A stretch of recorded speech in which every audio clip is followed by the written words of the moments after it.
హల్లెలూయా! దేవునికి స్తోత్రం. దేవుడైన యేసుప్రభు వారు ఈరోజు మనకు పరిశుద్ధ గ్రంథం నుంచి ఇస్తున్న వాగ్దానము 71వ కీర్తన 6వ వచనం. గర్భవాసినైనది మొదలుకొని నీవే నాకు ప్రాపకుడవై యుంటివి. తల్లి గర్భం నుండి నన్ను ఉద్భవింపజేసిన వాడవు నీవే. నిన్ను గూర్చి నేను నిత్యము స్తుతిగానం చేయుదును.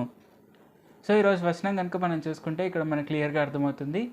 ఇక్కడ కీర్తనకారుడైన రాజైన దావీదు మనకేమని చెప్తున్నారు, ఆయన పుట్టినది మొదలుకొని ఆయన తల్లి గర్భం నుంచి బయటికి రావడానికి కూడా దేవుడైన యేసుప్రభు వారే కారణము.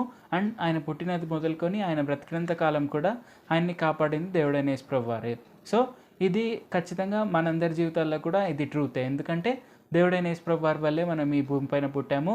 దేవుడైన యేసుప్రభు వారే మనల్ని మన తల్లి గర్భం నుంచి బయటికి తీశారు. అండ్ దేవుడైన యేసుప్రభు వారి వల్లే మనం ఈ భూమిపైన జీవిస్తున్నాము. That is the only reason. So ఇది మనం గుర్తుపెట్టుకోవాలి. దేవుడైన యేసుప్రభు వారు మన జీవితంలో ఉన్నప్పుడు మనం దేనికి భయపడాల్సిన అవసరం లేదు. ప్రతి ఒక్కదాన్ని దేవుడైన యేసుప్రభు వారు అంతా సెటరైట్ చేస్తారు. సో మనము ఎలాంటి భయం ఉన్నా కానీ ఆయన నామం పేరిట మనం స్తుతిగానం చేశాము అంటే ఎలాంటి పాట అయినా కానీ ఆ దేవుడైన యేసుప్రభు వారికి స్తుతి కలిగించే పాట ఏదైనా కానీ మనం ఎంత భయం ఉన్నా బిగ్గరగా పాడితే ఆ భయం అంతా పోతుంది. సో అది ఎలాంటి ఇబ్బంది అయినా అది పటాపంచలైపోతుంది. సో ఇది మనం గుర్తుపెట్టుకోవాలి. ఖచ్చితంగా దేవుడైన యేసుప్రభు వారు మనల్ని బయట వేస్తారు అండ్ ఆ ప్రాబ్లం అనేది సాల్వ్ అవుతుంది. ఖచ్చితంగా మనం ఆయన్ని స్తుతించాలి. మనం ఎప్పుడు కృతజ్ఞతాస్తుతులు తెలియపరుస్తూ ముందుకు సాగాలి. ప్రార్థించుకుందాం. పరిశుద్ధ జీవాధిపతి జీవంగల దేవ యేసయ్య, మేము మీ నామం పేరిట స్తుతిగానం చేస్తే ఖచ్చితంగా ఎలాంటి ఇబ్బంది అయినా అది పోతుంది. మీరు మమ్మల్ని ఖచ్చితంగా ఆశీర్వదిస్తారు.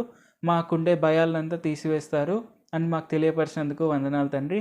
యేసయ్య, మేము ఈ భూమిపైన పుట్టడానికి అలాగే మేము ఈ భూమిపైన జీవిస్తున్నందుకు కారణమై ఉన్నందుకు వందనాలు తండ్రి. ఇది మేము తప్పక గుర్తుపెట్టుకొని ఎప్పుడు మీ కృతజ్ఞులమై ఉండేందుకు సాయం చేయండి.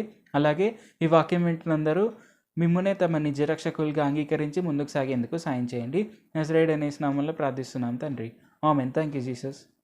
దేవుడు మిమ్మల్ని ఆశీర్వదించును గాక.